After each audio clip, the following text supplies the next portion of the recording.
the way up in Fife? Yes. Yeah.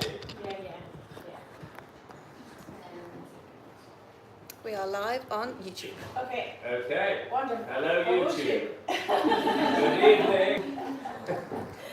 Which is your mum watching on? I think I told her to watch on YouTube. So Alright, it's Fiona, isn't it? Yeah, Fiona. Hi, Fiona. Get our suits. What about They're getting a rough ride on YouTube. They've got me now. The orientation, it's doing the weird orientation thing, so just bear with it, it just needs to kind of. But yeah, we're all good. We're all good. Yeah. We're all good. Are we live on Well Facebook done. too? I'm live on Facebook. It's a thrilling ride on YouTube. You've just been spun around, twisted upside down. An exciting Huh? start to the Yeah. evening indeed.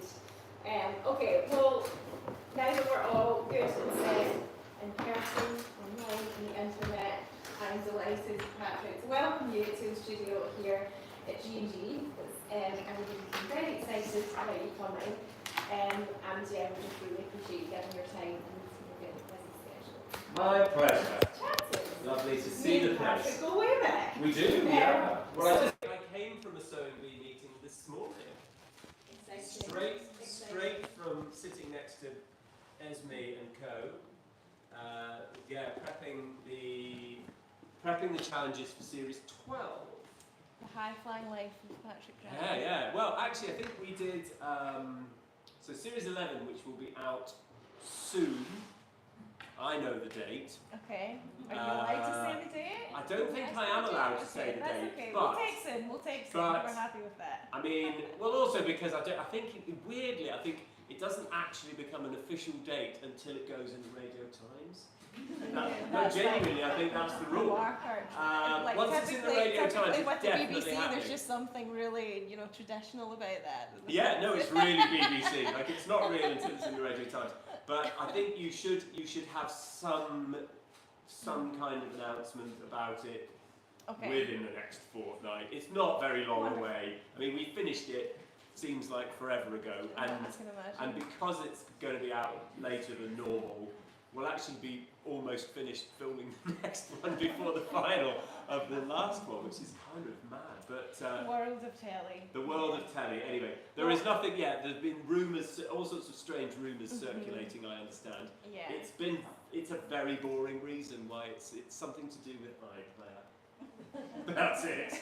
So nobody's been arrested. None of the contestants have, done anything terrible. Neither me nor Esme are in jail. I'm here. She might be. Well, she might be by now. I left her at 12, and actually, what time did I leave her? Anyway, she wasn't in jail then. Okay. The afternoon was young, and she was heading off. Who knows for what? But Well, we do definitely have sewing bee on the agenda tonight. Okay. There is some questions that I'll be asking you about that. all right. But yeah, we also want to be talking about your book as well, and yeah. This one. Yep, this one. Yeah, Yeah, the Savile Row okay. Suit. Yeah. But yeah. I look very young in that photograph. I actually did, not a photograph, it's a painting, well, it's an illustration. When they told me what they wanted on the cover, I said, I'm not really sure. It was taken about 20 years ago. And they went, no, it's fine, we're going to illustrate it. So they illustrated it, and I look even younger than I did. I'm like, it doesn't look anything like me. And I was sort of like, it looks like I'm really vain, and I'm trying to, but anyway. That's what they wanted. So, seeing as you're talking about the cover, one thing I did want to ask, if this picture has significance. Well, it doesn't necessarily. That was a photo of me in the shop at Norton's. Okay, so that was on the wall. Okay. That was just. I mean, there were Is more. this Mr. Norton? No. Actually, that's Ian Fleming. Okay. Yeah. I had a load of photographs on the wall in the shop. That was my desk. It's just now in a storage container, but that was just. It was. I can't remember who took the photograph and for what. But yeah. But Gestalten really wanted that photo, and the amazing illustrator, whose name I've now forgotten, who turned all of the photos into illustrations, I mean, it's slightly got that sort of Pierre et Gilles quality to it. But anyway, she is. It is beautifully illustrated, and the photographs were really important. Yeah. But yeah, there we go. That was probably not long after I started. Yeah. Which was in 2005. Yeah. So yeah, it was a long time ago. Yeah. So. A lot more grey. Like that is totally grey now. This is very grey. The whole thing is quite grey. There we are. Well, yeah, obviously everyone's getting their hands on it for the first time this evening, but luckily they sent me a copy beforehand, Yeah. and I was able to have a good look through Yeah. it. And I really enjoyed it, and reading it from the perspective of somebody who is obsessed with dressmaking. I make all my own clothes, and I really care about them being really good clothes as well. I Yeah. want to make them well, and that's what I would sort of inspire and try and encourage my customers to do too. Like, a lot of the book did resonate.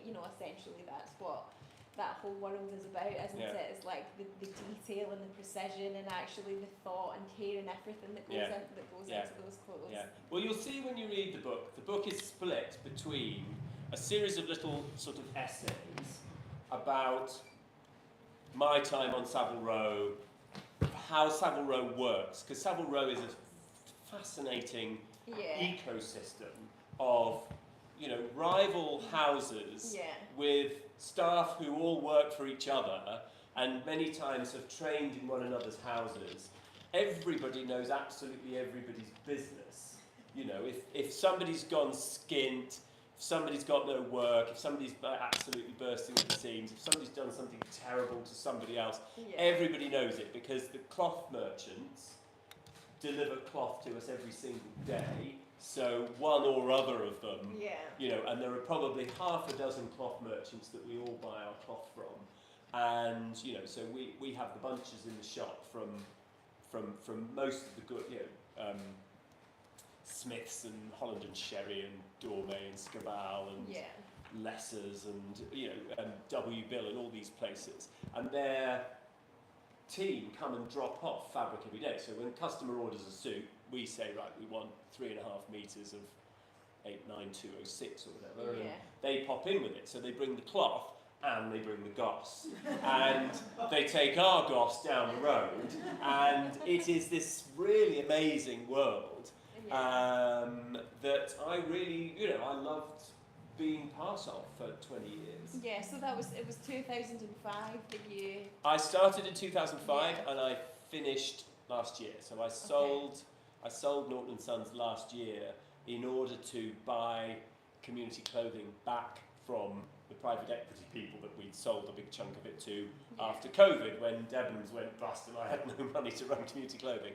So it's all pretty much 20 years of being there. And then when was the timeline of the book in terms of? Well, I those mean, 20 actually, years? so Rachel Smith, who is the coat maker whose method. So the book has a series of essays, which I wrote, and then a series of instructionals.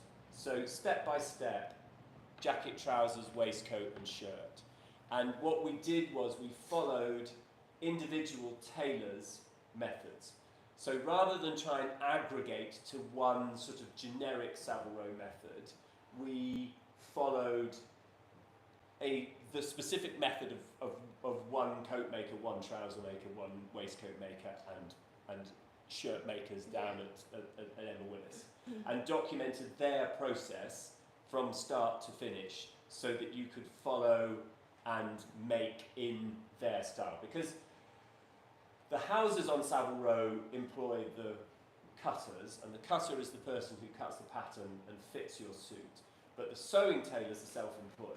The sewing tailors will have trained under somebody who will have learnt under somebody else, so you will have this sort of lineage. But they all have a slightly different feel. And if you are a customer at Norton's, we will always give your coat and your trousers to the same coat maker and trouser maker, because if we take your pattern and I cut out your trousers and give it to Chris Katori, they'll feel like this. And if I give them to Chris 2000, that was the address of his shop. Anyway, they will feel totally different. Even though they're cut from the same pattern in the same fabric, the way that they make, they will feel like different trousers. So everybody has their own method, and those methods are passed down because of the apprenticeship system. And even though you're sewing for me at Norton's, you know, the 2 or 3 trouser makers that we would have at any one time, and the 3 or 4 or 5 coat makers that we would have, will all sew slightly differently. So, you know, there will be a slightly different feel, and you know, the cutter will always try and determine the way, you know, the amount of rope in the sleeve head, the amount of fullness, all that sort of stuff determines partly how it feels. But you know, the way it's actually sewn and shaped and everything else is quite unique.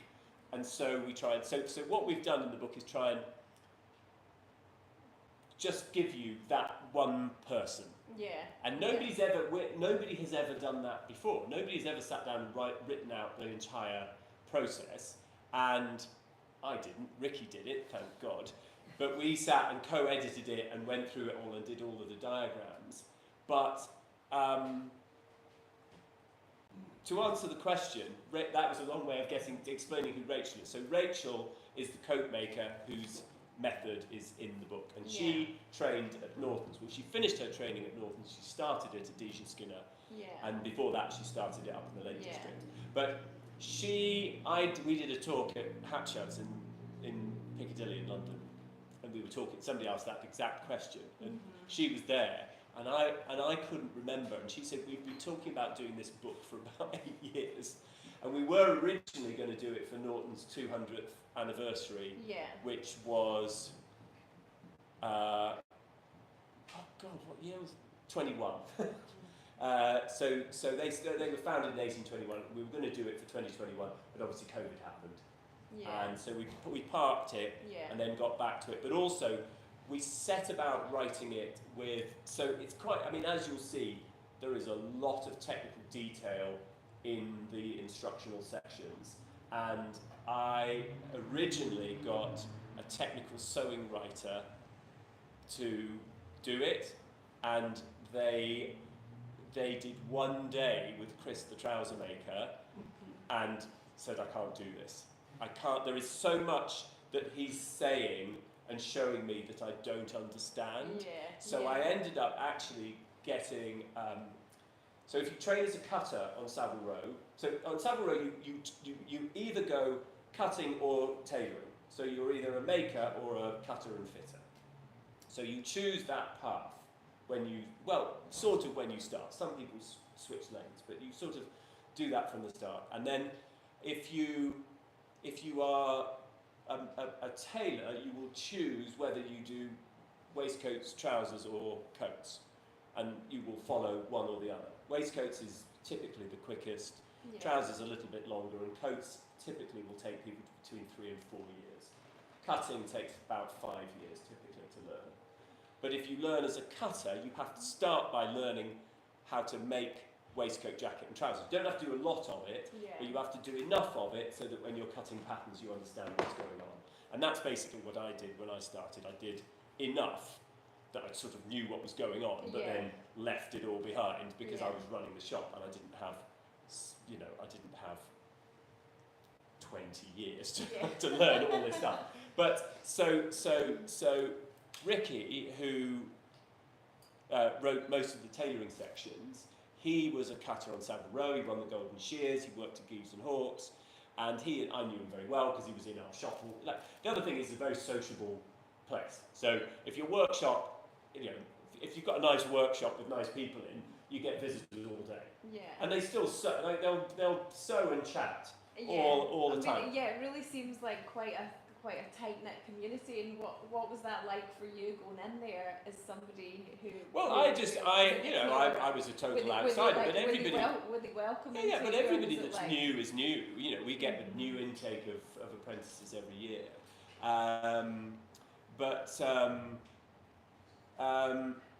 Yeah, I mean, generally, I think you are welcome if you are seen to be trying to do the right thing. Like if you're, you know, I'd taken over Norton's, and Norton's had been in financial trouble for a while, and I mean, it's been in financial trouble for about 3 years, and eventually they'd sort of run out of a runway and sold the business. But you know, Savile Row as an ecosystem needs all of the houses to be thriving in order for the whole thing to sustain itself. You know, if there was just one tailor's on the street, the cloth merchants wouldn't deliver every day, and the trimmings merchants wouldn't be able to carry all the stuff that they carry that's really just for us and nobody else, because we're using canvases and damettes and things that are qualities that most other people don't bother with.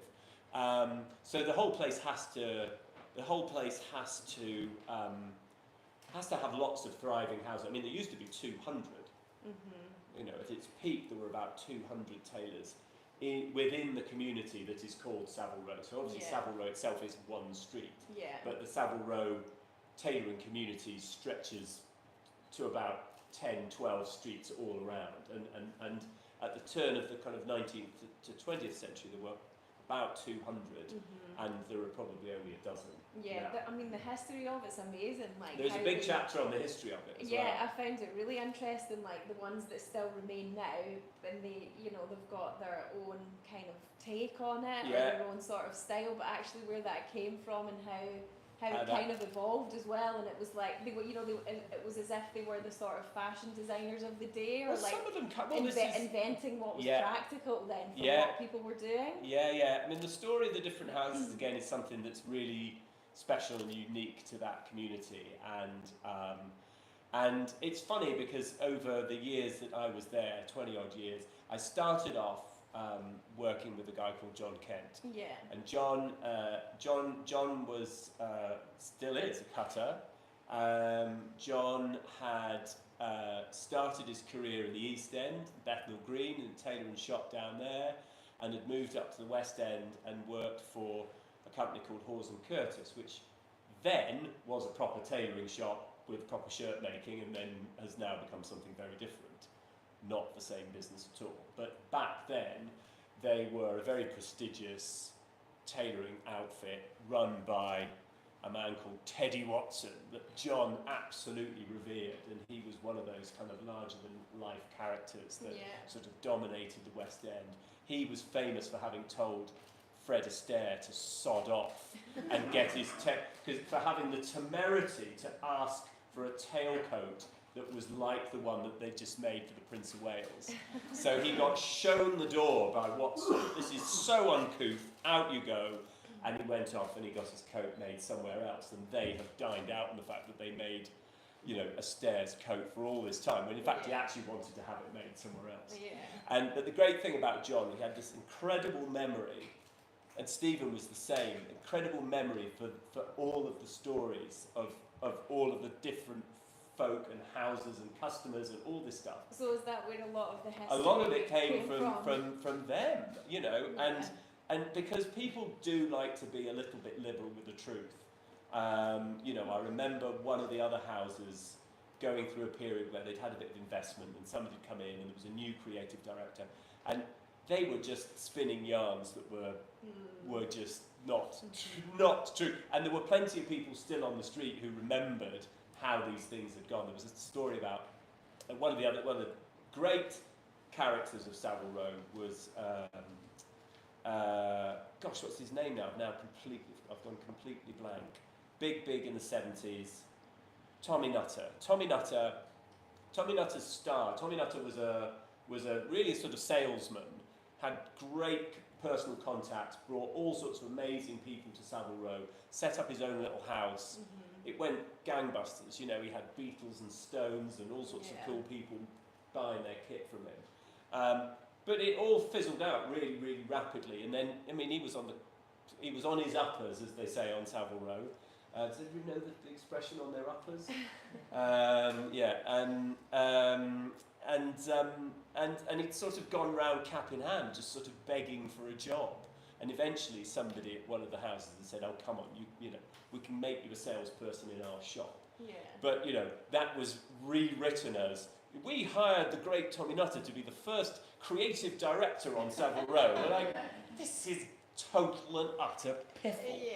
But the stories of the houses. I was just really lucky because not only was John, a very good cutter, and he held the royal warrant to the Duke of Edinburgh until the Duke's death, and he and Stephen would shuffle down to the palace and do fittings and whatnot, and John had a bit of a breakdown at one stage, and then we took over doing the Duke for a while. And one of my cutters made the terrible mistake of trying to update him, just to bring him up to the. It did not go well. He did not want to be updated, so that was that. But yeah, there are some people with very long memories, and they are, you know. And John would talk all day. Also, just hilarious for the way he managed his customers, which was absolutely genius. He was cutting more suits on his own than quite a lot of houses were cutting with a team of 3 or 4 people, and he was amazing. He'd stay at work, he'd stay at home on a Monday and cut all his new patterns, and then he'd come in and he'd cut them all out. He'd smash out a load of, and he'd get me, just do these couple for me, and he'd get through all this stuff, and he'd have fittings, and but sometimes he'd forget. Oh Jesus, so and so's coming in, and Stephen was like his sort of wingman, and sometimes he'd literally just go and hide in the cupboard. Which was always amusing. Go and sit. You'd hear him like sort of scatter. Is that Kent in the background? The customers were like, anyway. So he'd pretend he was out and he was hiding in the cupboard at the back. But I mean, sometimes he'd have forgotten to do the alterations on somebody's suit. And when you go in for a fitting, the cutter will mark up, where you've got to make adjustments. Yeah. So line or a line with 2 lines through it if it's getting bigger rather than smaller and all that sort of stuff. And quite often, he'd forget. So and I remember watching, because he taught me how to fit, and I remember being in the fitting room with him, and it was like he would so the customer had been in for a fitting the week before. He'd marked it all up and then completely forgotten about it. And then he'd get so-and-so's in, get it out, and he'd try it on him, and he had this brilliant way of going. He'd put it on and he'd go. Well, first of all, he'd rub all the chalk marks out really rapidly. So, rub all the chalk out. And he's like, get the chalk off that. So you learned how to get chalk out, which is just rub it with itself, is the way to get it, if you don't know, especially on woolen fabrics. Brilliant for getting it. So get all the chalk out, and he'd put it on, and he'd look at it, and he'd go, you know what, sir? I think I might have taken too much off. What do you think? What do you think? And obviously, a week ago, the customer thought it was too big. And he'd go, I think maybe have I gone too far? What do you think? So no, that looks about right, John. That looks about right. Oh, thank goodness for that. Thank goodness. So, and off he'd go, and then the suit would go out the door, and the customer would be happy, and on it would go. But there was all sorts of sleight of hand and nonsense like that going on. It was just hilarious to watch. So then, with all that history of the different houses and them kind of having those different origins, I guess, like they had their own different styles, or they were making for certain things, whether it was like the army or like more for like hunting and that sort of thing. Yeah. How does that carry through to today then? Well, I guess what makes the difference between them? I mean, I guess I don't really know. It's hard because it's nothing, the idea, really it just carries through in spirit. Yeah. It's really just the sort of, it's the intangible of the house that has some sort of sense of its history. In some houses, there might be some sort of style that has endured, like somebody does a bigger chest, or somebody's got like a really, really high armhole, or they maybe only have a single button with a quite cutaway front, or something like that.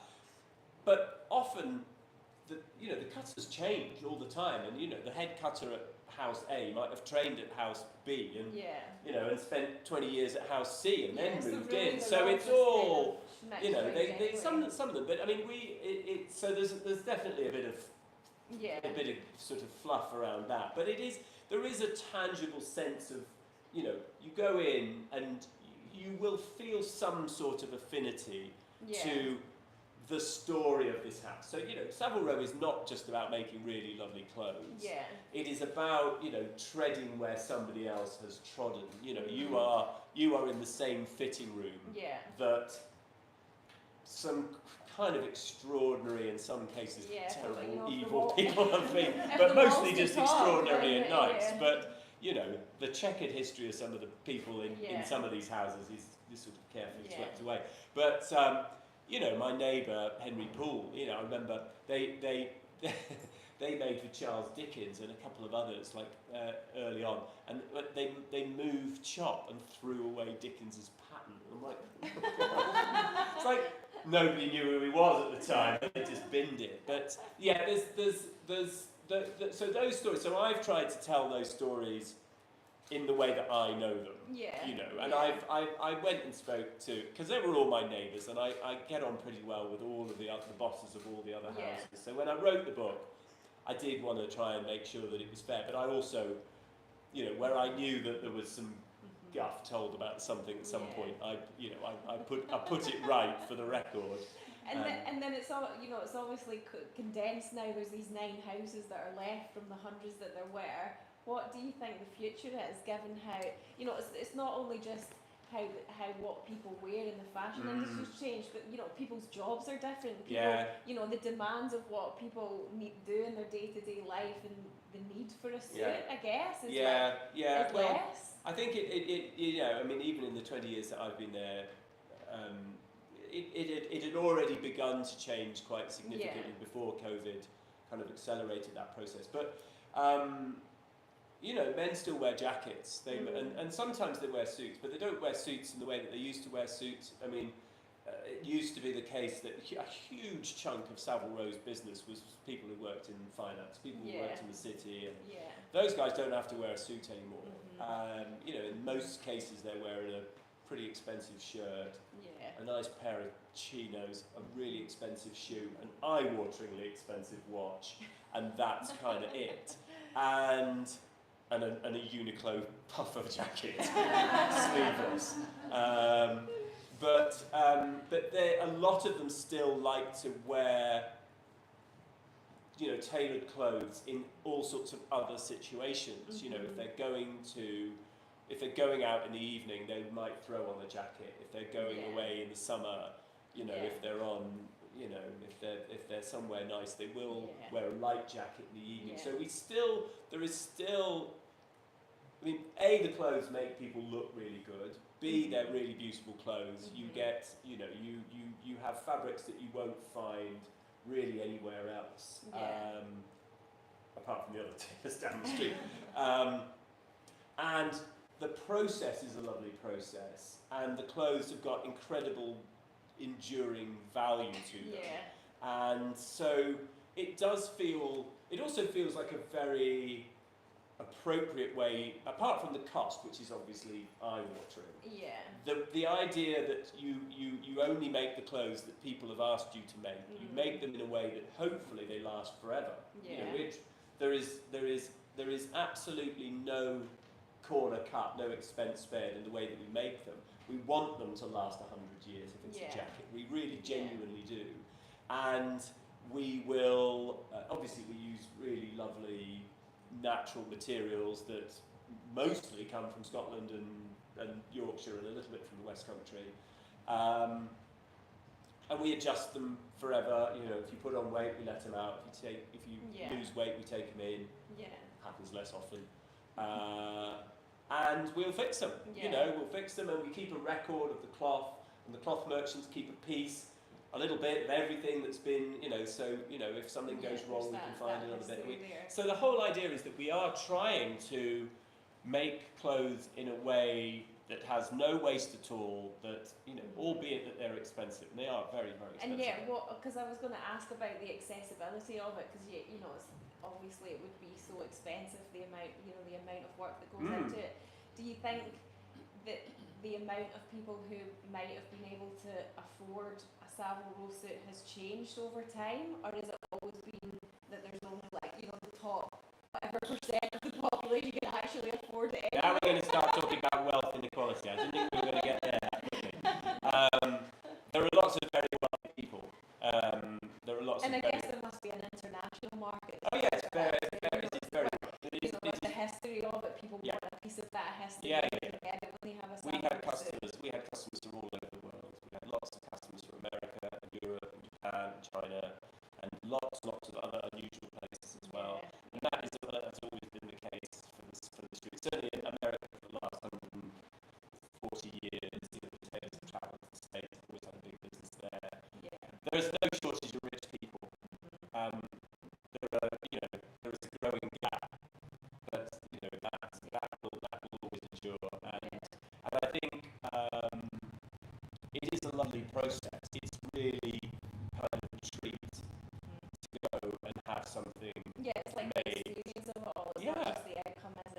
experience and like the story you tell yourself. It's a world where, you know, you can kind of turn your back on your mobile phone and a thing. You don't need to scan QR codes. You don't need to, it is a very analog world that actually people love to step into and enjoy for.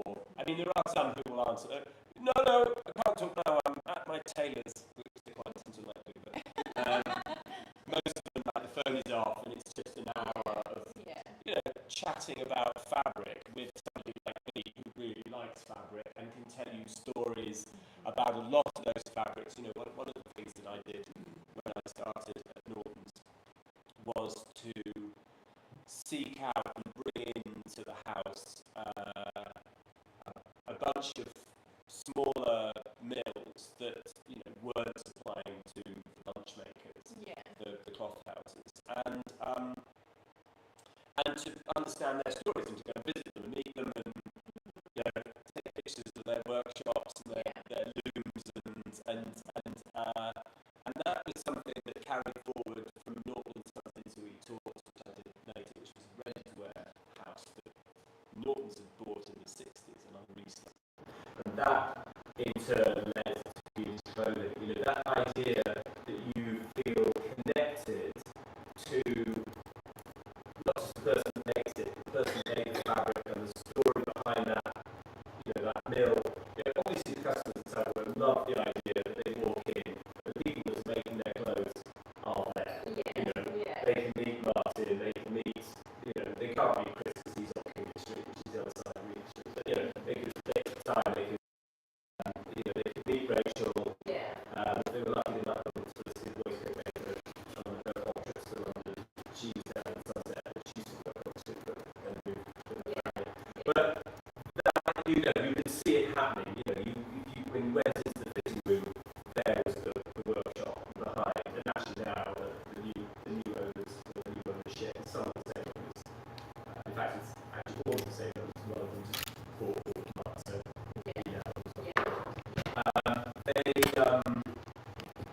they opened it up and, you know, sort of walking into the workshop. And that's something that, you know, adding that extra layer, and you know, and we found that the conversations that we would have with customers in the shop, they wanted to know where it came from. You know, they wanted to understand, you know, about our Alanish mill on the Isle of Mull and why they had done this beautiful, natural, undyed tweed. They were the first people to do it in modern times. And, you know, and I could, you know, I've met sheep whose wool was in. So, you know, I've met sheep, and that's closeness to those, you know, those artisans, those their stories, their geography and landscape. All of that gives the product so much more value and meaning and direct resonance that, you know, when I started Etorts, I only used British mills and British makers, and I built this really lovely network of suppliers that, you know, and Etorts was relatively successful. You know, we built a business that was, you know, we sold to Harrods and Selfridges and Barnes, New York, and Mr. Porter and Matches and all these, you know, Isetan and 65 other stores in Japan and all this stuff around the world. And it was because of this, you know, it wasn't like the clothes were groundbreaking. I mean, they were perfectly nice clothes, but a lot of it, and the reason I won Men's Wear Designer of the Year largely was because we built this storytelling into the clothes that celebrated all of the makers that we worked with. And then Etorts was expensive as well, and in 2015, when I was informed that one of the factories we worked with, in fact, the factory that makes these trousers, that they were going to close it down. One of the motivations for keeping it going was that I thought that there was more, you know, there was a growing feeling that people were feeling very disconnected from the way clothes were made now. You know, that sort of just arm's length, it's happening somewhere on the other side of the world in conditions we don't really know or understand. If we do know, we have to kind of pretend we don't know, because they're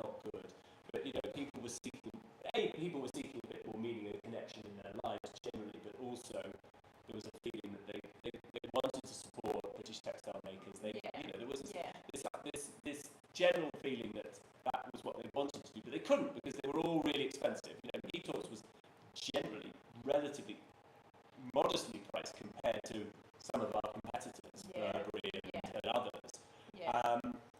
But you know, we were still expensive for normal people. And having worked with Debenhams, I knew that there was a price that average Joe was prepared to pay for his clothes, and if you went much above that, it was just not going to work. So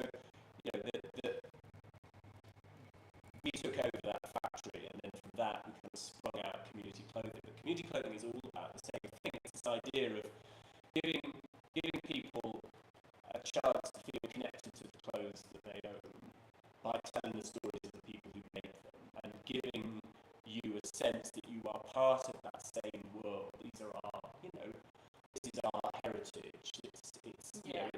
Many of them are our communities, and doing it in a way, finding a way to do it affordably, so that actually normal people can afford to buy good quality British-made stuff.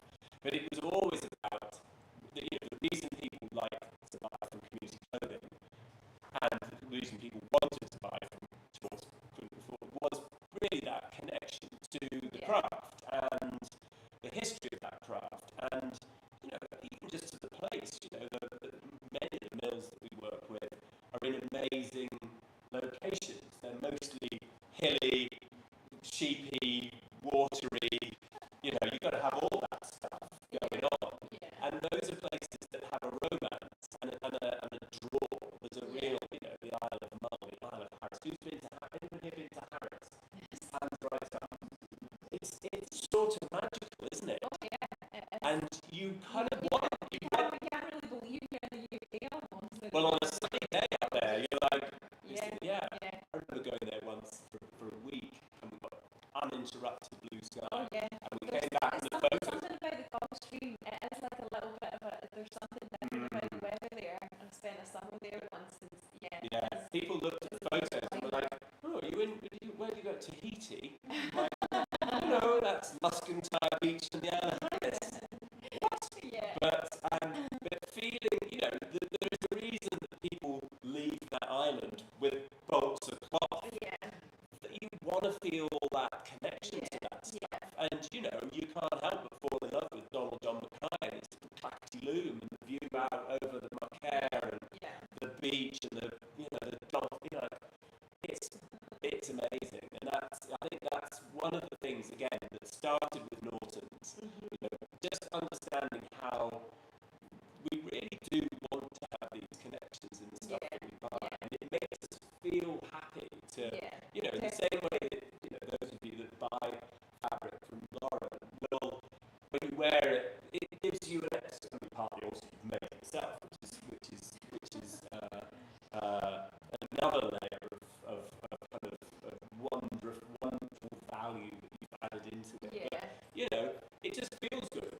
It makes you feel nice. I mean, I love the fact that the money is going to you, and and you're doing something great. We all, one of the things in the other book that always seems to resonate with people is the idea that we have a choice what we do with our money, and we work hard to earn it, and we can spend it however we want, and actually you can spend it in ways that do really good things and give it to people that actually you like, or you can give it to Jeff Bezos, which people seem to do all the time. Why? I don't know. What's he doing with it? Exactly. Well, I think the book just documents that history of it, and hopefully it's just one thing of going to ensure that the stories of Savile Row and that history endures over time, and that people don't forget about that. Well, also it's nice. I think it was also we were all really keen to document the process. Because nobody, there was a book. The last sort of Savile Row tailoring manual was the Tailoring Cutter 3-volume tailoring cutter book, which was 3 volumes because it went into how you ran a tailoring business, and there was a big bit about cutting for people with hunchbacks and bow legs and all this other stuff. But the actual tailoring sections, I think the trouser section is like 7 pages long. What? Fasten the waistband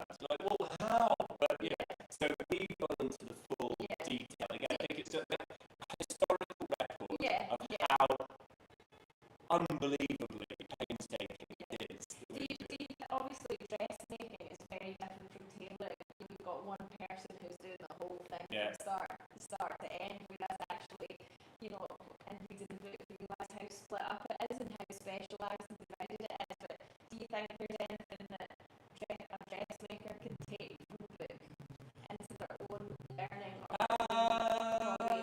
I mean, they are quite. I mean, the shirt making and dressmaking, you know, again, much the same. I did the shirt making bit because it was the easiest bit, and not the shortest, but the easiest, because you're talking about joining flat things together, albeit in complicated shapes. But you know, obviously with tailoring, you are constructing something and shaping it and steaming it and stretching it, and you know, or you know, when you hang a pair of Savile Row trousers, they are shaped, not flat. Yeah. Whereas a shirt, you can hang a shirt on a hanger and it looks right. If you hang a pair of Savile Row trousers, they look. You put them on, they're great. But yeah, I mean, in terms of, I know that some people have. I got a really nice what's it, email or letter. I can't remember. Somebody sent me photographs of either their brother or somebody's suit that they've made, and they followed the whole thing, and actually had done a really, really nice job of it. Yeah. But so I know that people are using the instructionals properly. So I started to read some of the instructionals, and I think some of the preparation stages were quite useful when it was talking about just preparing the fabric to actually cut out, because that stage can often be overlooked sometimes. Yeah. And actually, if you're cutting it out properly and accurately, it does make the construction phase much better. Well, I mean, it is one of the things that, you know, they're always like, you know, get a rotary out and whack it round and fabric, or like this fabric drifted about, you know, here like nothing moves. I'm like, oh God, you know, but, you know, and eventually, like later on, you'll be like, it just made you do it right, you know. But also, you know, neither, you know, Esme's the same, like, rotary cutters are the devil, you know, everything is cut out with shears. But all, I mean, you know, like, you don't get big enough tables, but you know, we had cutting, like, my cutting board at Norton's, not pattern cutting, I never became a pattern cutter, but I would do what's called striking, where I would cut, John would give me the pattern, I would lay it out and mark the pattern. So we mark everything with chalk, and then we add the inlays by hand, by eye. You just knew, you know, it's 6 on a you know, turn up and 4 on a knot. You know, you just add all of that in. But then you cut it all out with shears that are that big, and you get really, really good at it. Yeah. You know, but I could sit and, you know, stop my shears right on the corner every time. You get really, really good at it. One of my memories of the cutting table of sewing was that it was covered in fabric, and you couldn't get your pins in. It was like you need something sliding here. Yeah. Well, they still have those fabric covered tables. No wonder people want rotary cutters in that. Well, They want a smooth surface. yeah, but yeah, we do. We spend ages, you know, getting the fabric perfectly lined up before we started. You know, weights all over it, but proper weights that were like, and then cutting it. But yeah, I don't know, because I've never been a dressmaker. My only, you know, apart from doing operations and bits and pieces in school, you know, I've never been a dressmaker, so I don't know what you might take. You'd have to tell me. Hopefully this is useful stuff. I mean, so I think it's just instructive to see how, you know, people at one end of the spectrum are slightly, you know, obviously linked.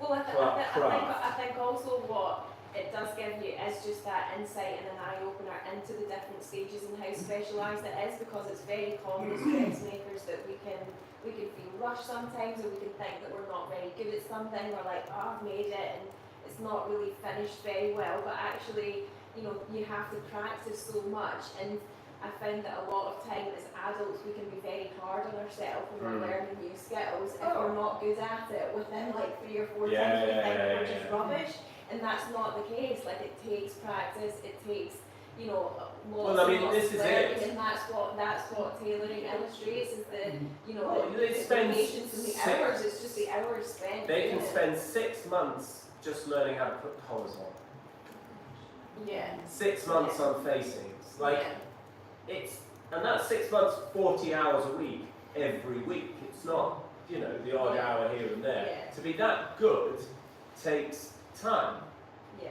You know, you can, I mean, with actually Anne, who was on with you, Yeah. she was a good tailor. I mean, she'd been sewing for decades. You know, she had put in the hours, Yeah. and that, you know, that was Yeah, that you could see that in the level of sewing that she could achieve Yeah. because she'd been alive for a long time. yeah, she's what she was 80, I think, was she 81 She or was something? 84. Was she? Yeah. I was 27 at the time. Yeah, she had a few Another years. 10 years She on had the a- help. Yeah, she had a few years on. She had a few years on most of us, to be honest. Yeah, no, it does. It takes time, and it really takes dedication, and even to the point where, you know, the first thing you learn is how to hold a needle and a thimble. Yeah. You know, if you can't hold the needle and get the thimble to sit in the right position, you can't tailor. So, you know, and some of the guys talked about when they were apprenticing, they would bind their hands so that they learned the right position to sit in. Yeah, you just have to learn the muscle memory needs to be learned to and then when you watch them, padding canvases, and then you look at it and you're like, you know, they've caught one tiny thread, and then there's this. Oh, I mean, it's mesmerising watching it. But talking about the sewing bee, I wanted to talk about that because, you know, as part of the original sewing bee gang, we both kind of stepped into that sewing room probably not really knowing what to expect. I mean, I probably knew slightly, but well, you didn't know what to expect at all because it had never been seen. We at least had had some conversations about what we thought it might be. So how did that kind of fit in with your the timeline of you being at Norton's and then actually being on the sewing, getting that call or going down that route? I mean, I think I'd been there. Well, I think I was sort of 7 years in-ish to Norton's, maybe 6 years into Norton's at that stage. We'd already done the Savile Row documentary that was on BBC4. That was the second year that I was at Norton's. And then on the back of that, I suggested to BBC that we did a follow-up about Harris Tweed because we'd been to Harris Tweed on the Savile Row documentary and all the stuff had kicked off with Mr. Haggis and his grand plan to industrialise Harris Tweed and monopolise Harris Tweed, which failed. But so I'd done all of that, and then I think we got into I mean, again, actually in the other book I talk through how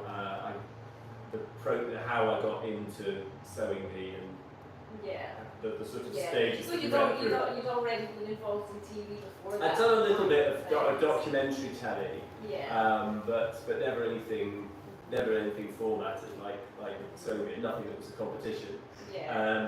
So I mean, first episode, as you may remember, we were there a very, very long time. Partly because Anna and Rich, Anna Beattie and Rich McKerrow, who co-created Sewing Bee, also did Bake Off and later Pottery and others. Me, Claudia, the two of them, and May were like, right, okay, well, what the hell happens next? And we were. I think the end of day one, we were working a lot of stuff out behind the scenes in that tiny little chapel that was about as big as this room.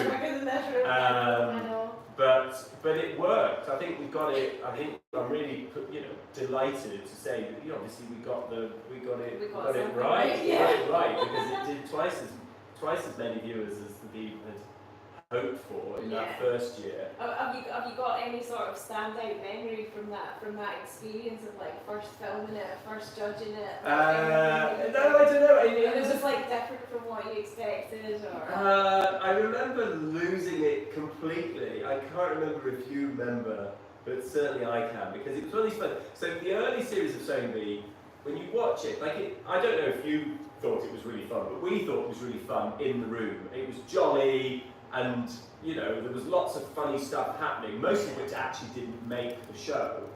And there was one Well, bit. Claudia's very good at just putting people at ease, like Yeah. just saying stuff or like just Yeah. making people laugh. And We that were judging something, and I won't say exactly what it was, but you can probably work it out. No, just say it. Well, Stuart had made something, and it looked like. Did anybody here remember Heidi, the kids' TV program? Remember Peter the goat herder? Yeah.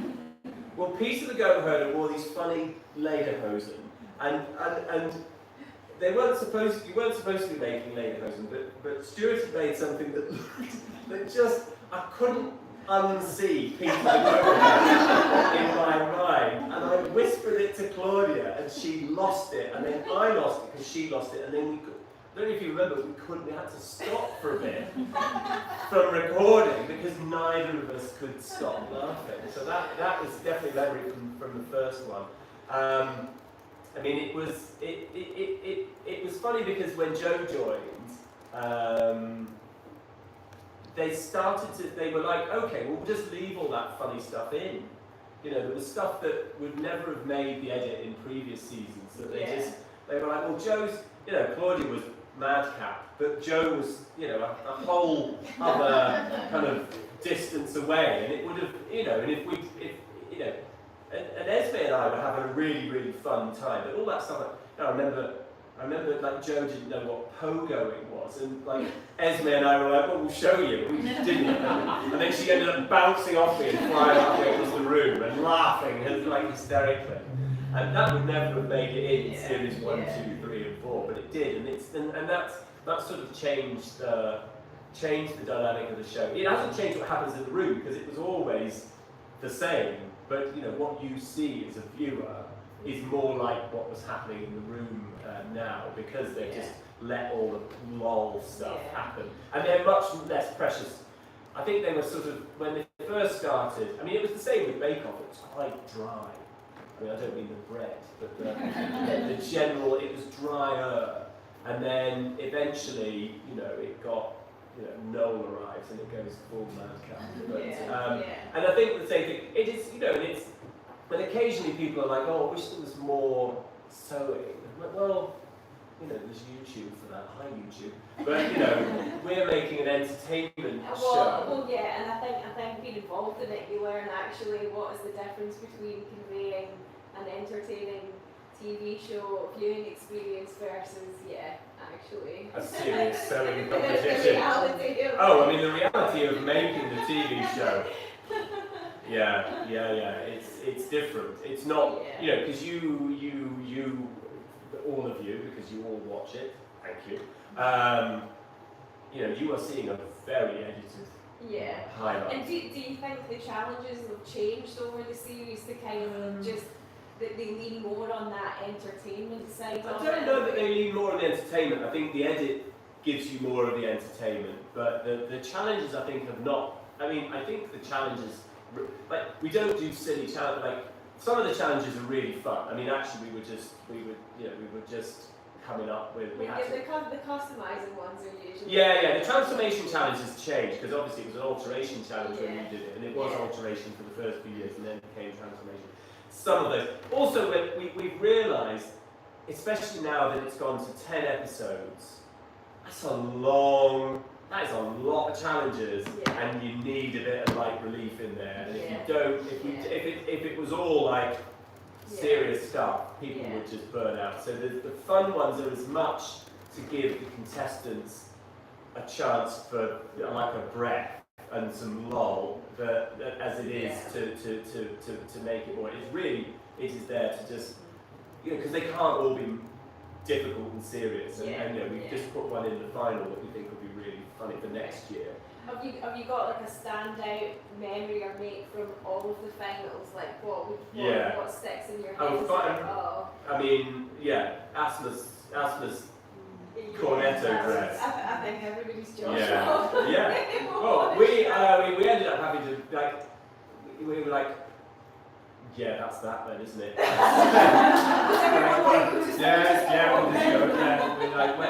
think even in the sort of Jeopardy chat where we're like, right, so what are we going to do? So like, let's just go. But I think it was extraordinary, and I was sitting next to Esme when you know, the model unbuttoned the thing, and it just did that, and it's amazing. And I think our director, I was like, right, shit, we need to do this justice. So we ended up having to reposition the cameras because we wanted everybody at home to feel that same sense of awe and wonder, and the way, you know, filming it from straight on, it didn't quite like we needed, you know. I mean, they were all amazing, but that one was particularly extraordinary. So that was a real. I mean, actually, what she did, it was an art week, and we did the canvases, and in fact, I think somebody else they did these amazing sculptural tops that looked like sort of Alexander the Queen Atlantis pieces. Like, moly. Yeah, there were a few standouts. I mean, there have been some really amazing. There have been some particular. I remember Raph did this dress using recycle week with various different shades of denim. It was a sort of whale jumping through the surf, and you know, sort of pin fringe all the edges of the different colours. I mean, it was amazing. There have been a few things that really kind of knocked our socks off, and can you give us any sneak hints about what we've got to look forward to? well, this season, so we filmed series 11 last year. It is later than usual, we are told, because of technical reasons to do with the iPlayer. Yeah. So no need to imagine conspiracies. They're great. I mean, of course I'm going to say they're great, but they are great. And actually, last year's lot were very, very creative, but not quite as good at following patterns. Mm-hmm. You know, that quite a lot of them really struggle, because I think, just inexperience, like, you know, of course. you will all know that when you first start reading and following a pattern, it's like, what does that mean, and how do I do this? And so a lot of them were taking a lot of time to, and going and asking each other, and you know, there were very few of them actually that had done a lot of making with patterns, and so between them all, they were just getting it right. Also, there was no.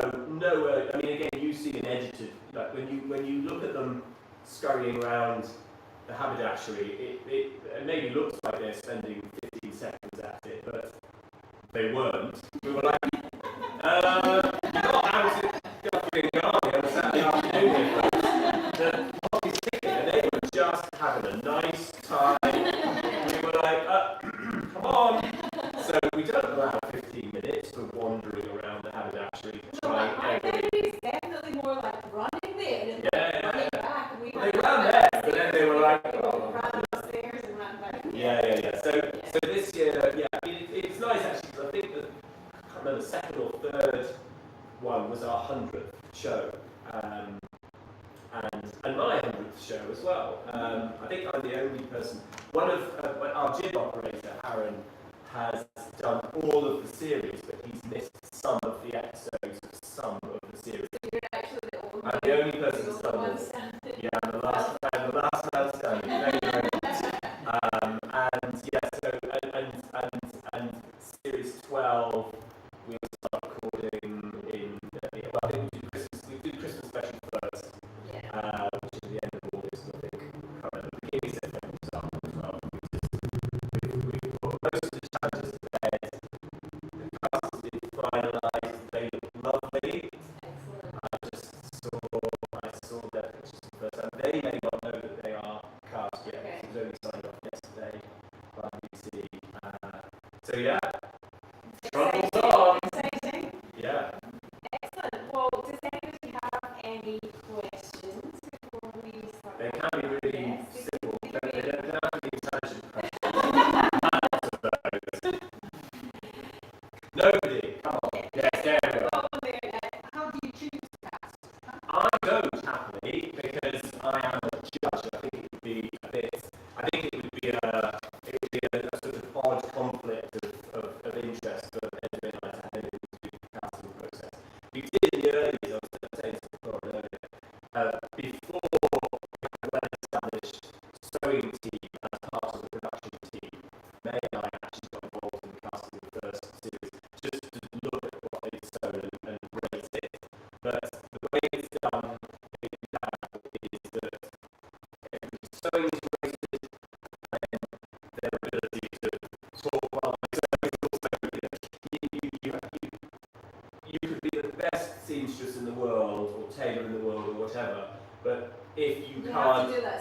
Yes. if you can't talk while you're doing it, you're not going to be able to finish a challenge. So they also have to be able to multitask a bit and also talk to a camera, because it's amazing. Some people can't. You know, so there's a process of and you know, so you go through a couple of stages of you submit your portfolio, somebody goes through and reviews them all. I mean, typically 3,500, 4,000 people apply. So there's a lot, and they go through them all, and they will then phone a number of people, and if you can't have a chat on the phone, you're out. I And was if in you, the car park at Bowlby. Brilliant. And then did they come to your house, film you at home? That was later on. Yeah. I got the call, which was out of the blue as well, and but then I could tell that they were obviously like doing some sort of like test or something, Yeah. interview on the phone. Then I had to go to London, and then and take things that Yeah. I made. Yeah. Then I had to go to London again To do a time actually test do on that. camera. I don't know if they filmed it, but yeah, it was They a time do now. test with a group Yeah. of people, Yeah. and then they did a separate screen test. Slightly different so it now, wasn't yeah. actually filmed. Yeah, I So think, then it wasn't until much later they came. I think because of COVID, obviously we couldn't go and do the in-person filming Yeah. at home, so they now do it over Zoom, you know, while you're doing something at home, Yeah. etc. But then you come and you do a timed, I think you bring about 100 people down That's to do a lot. the filmed, you know, make this wash bag Yeah. under, like, Yeah. here's the pattern, That's you got what 2 it hours, was, go. wasn't it? Yeah, was it? And they will film you and walk around and go, right, so what are you doing now? Why have you done that like that? Did you mean to do this bit here? And which is essentially what happens, because you'll see on the show bits where, you know, whoever it is that's our presenter will be chatting to them. There are bits where Esme and I are chatting to them. But also you will see bits where they're going, I'm just doing such and such. They're actually talking to somebody there. They're not just talking to a camera, they're talking to one of the producers, the story producers. Yeah. So you're constantly, somebody's constantly Yeah. having I a would chat. say constant. Yeah. So yeah, and then essentially we put a cast together. The BBC ratify or not. We normally have, you know, sort of 10 probables, 10 possibles, Yeah.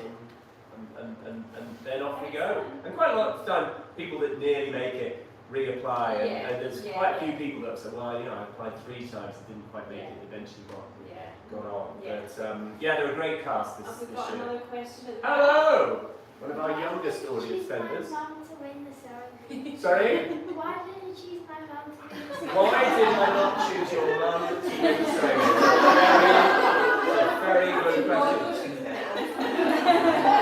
Really? How much has she paid you for that? Pocket money's just gone up. Yes, exactly. Well, simply because Anne was extraordinary. I mean, You've got no handicap for your age. So. yeah, I mean, I think Anne and Asma are technically, in, you know, all the 11 series that we've done, they are, you know, Anne is still on at least the equal technically best. And actually, in the early years, it was much more about technique and less about creativity. And what we've found as we've gone along, for really, really nice reasons, we've allowed the balance to change. You know, it's not just who is the best at sewing 2 things together incredibly neatly. It is who is making the most compelling bits of clothing. And there were people in the last series whose technique was not on a par with some in previous years, but they just made amazing stuff that made us smile. And I think that balance, I think Anne would still do well. Would she have won it? I don't know, because other things that weren't a consideration then, like being able to invent something from nothing in 90 minutes.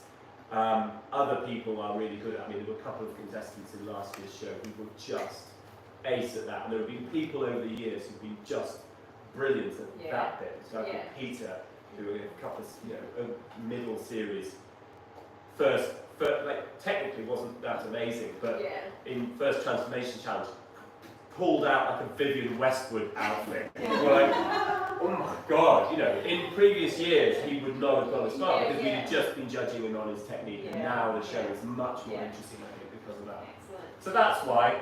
Any questions from the internet, Belle? Yes, we have a question from Lloyd on Facebook, and he said, as a man who always looks so well put together, what are your key wardrobe staples? Well, I'm wearing my wardrobe statement, so thank you, Lloyd. That's very kind of you to say. I mean, I wear a suit occasionally. I was doing a thing, I'm going to drop a clanger. I was doing a thing at the Palace last week. Obviously, I was wearing a suit for that.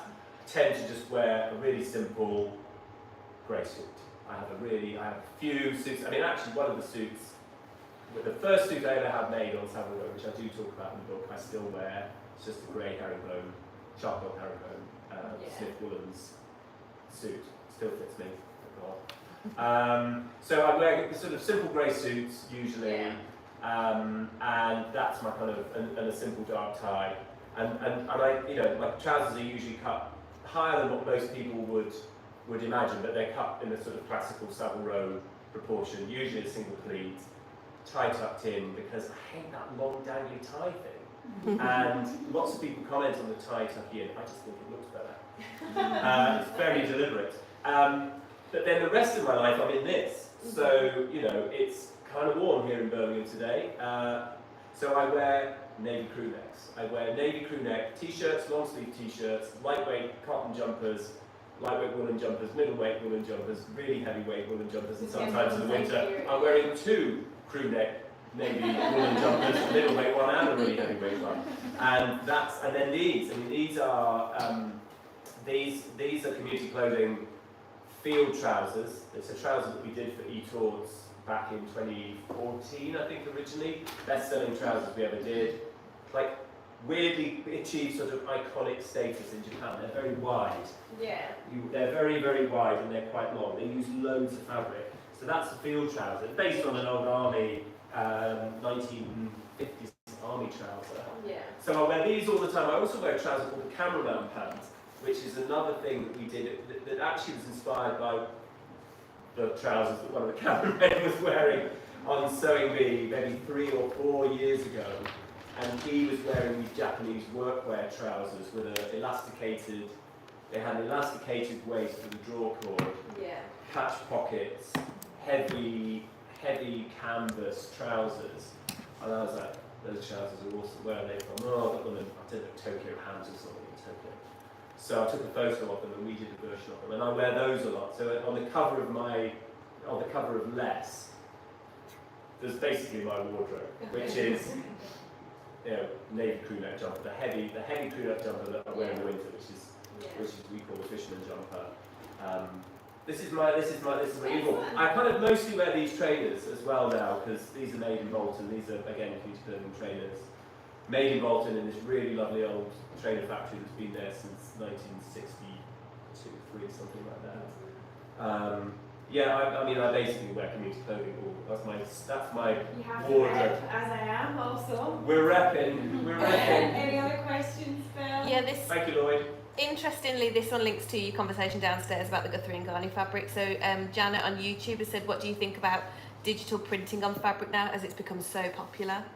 Well, I don't think there's anything wrong with it at all. I mean, it's an easier way to give you more variety. I mean, the thing about screen printing is if it's done well, it can be at a level that you know is better. But if it's not done well, it's not. But also, it's the amount that you would have to buy to warrant the screen. I would actually liken it to what we've seen more recently in the sewing community. It's just the popularity of PDF sewing patterns, and then actually a lot of companies are not printing their sewing patterns that have then got to be stored in a warehouse somewhere, and they've got to be shipped.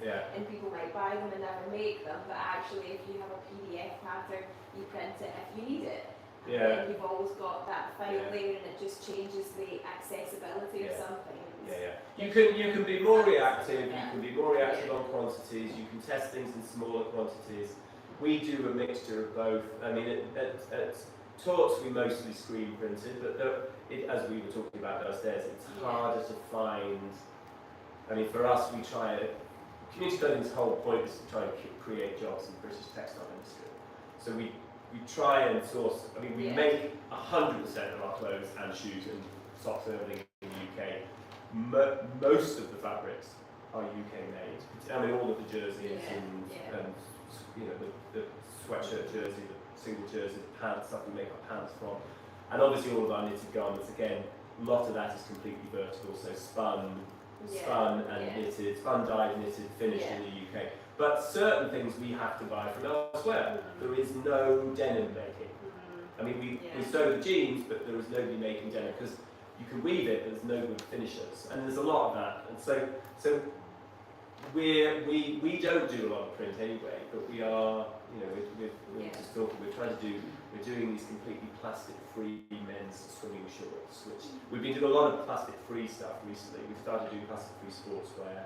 So we're sort of just going back to the late 70s kind of fabric technologies to just completely get away from using anything. So we sew it with cotton. We don't have any, you know, there's nobody that we could find that made woven labels that were not polyester. So we do some printed cotton labels which don't last as long. But how often do you need to read the care? Like once you know the care instructions, you know the care instructions. How many more questions have we got, Belle? 800. How much longer do we have? Probably like not that much longer.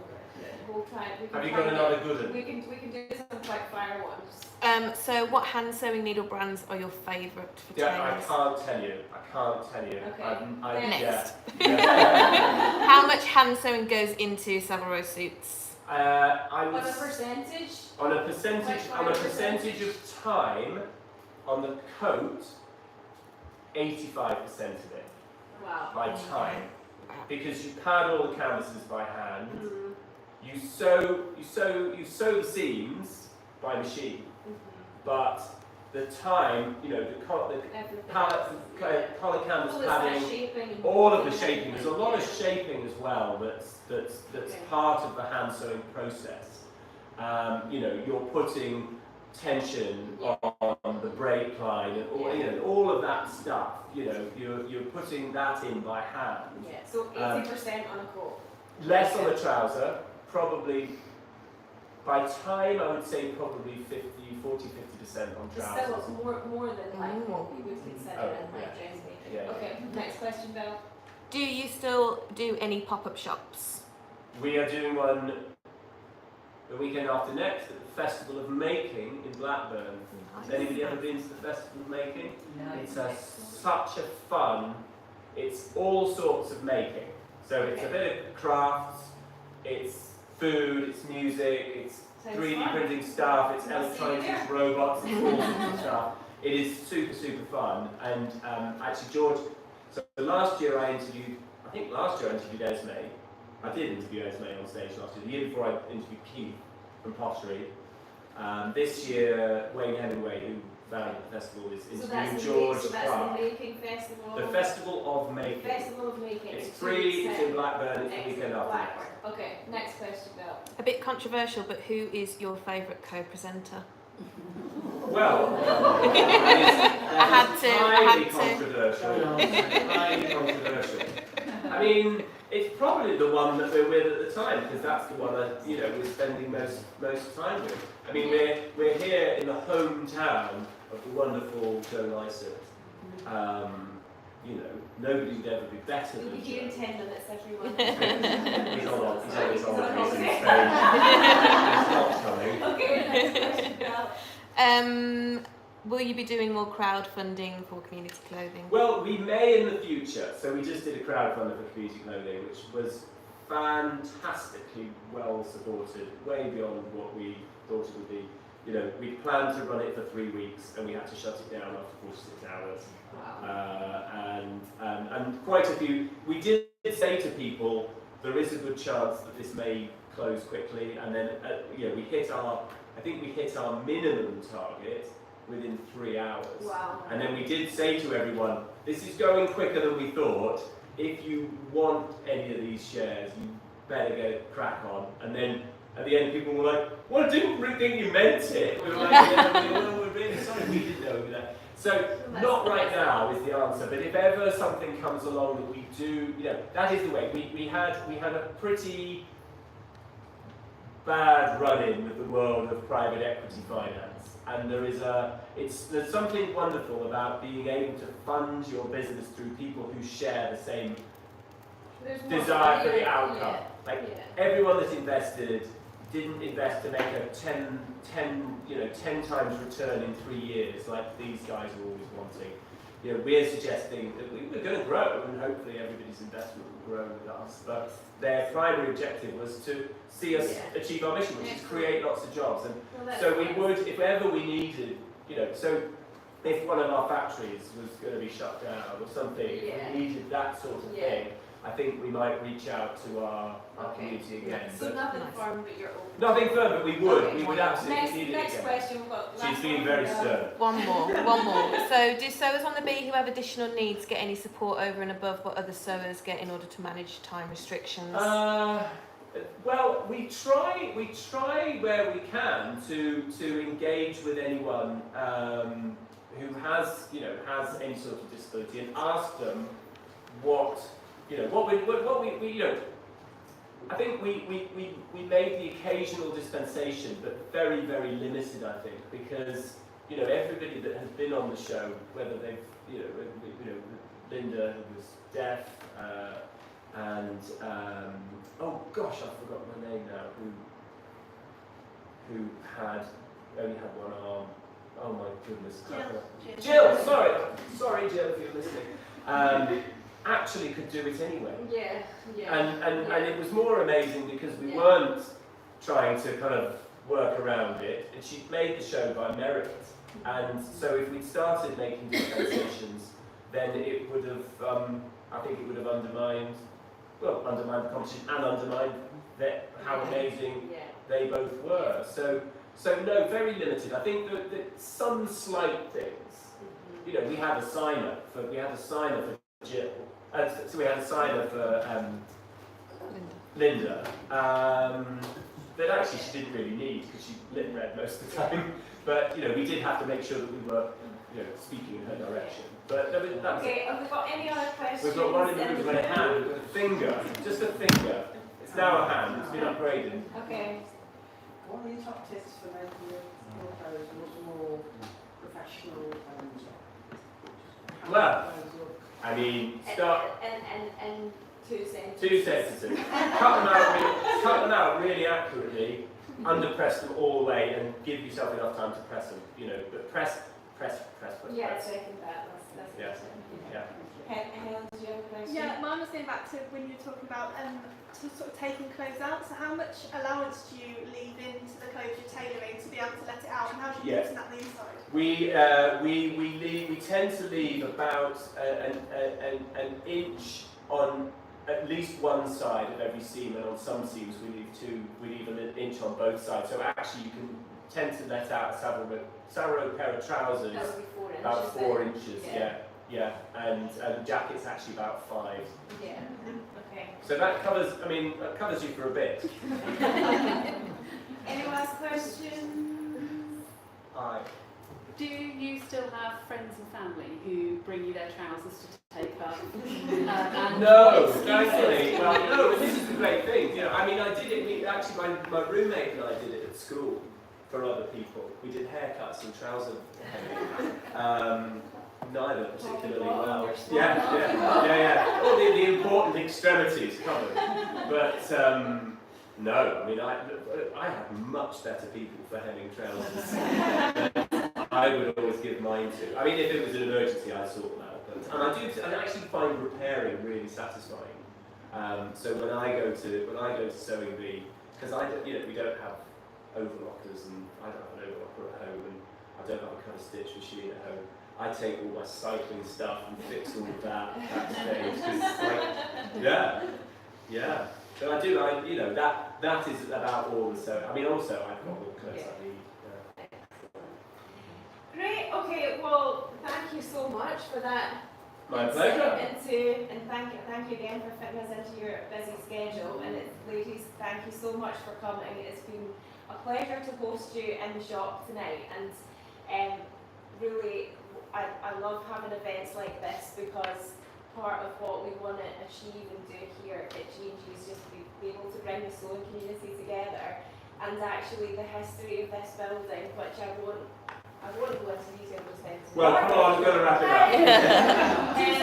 I still actually have the original deeds of when the land was sold to build the property, and it was sold for the benefit of the community to be like a clubhouse or a meeting place or a place for people to come together. So I feel like when we do have events like this, I'm really paying homage to the history of the building. And it means a lot to be able to like continue that in something that I love as well, which is very similar. But we have a little gift to give you. Thank you very much for coming. Thanks very much It's a little nod indeed. to Birmingham. Oh, is it? On hindsight, given the weather. Is it a massive but I'm now just I need to eat it really fast. Thank you so much, thank you. And thank you everybody.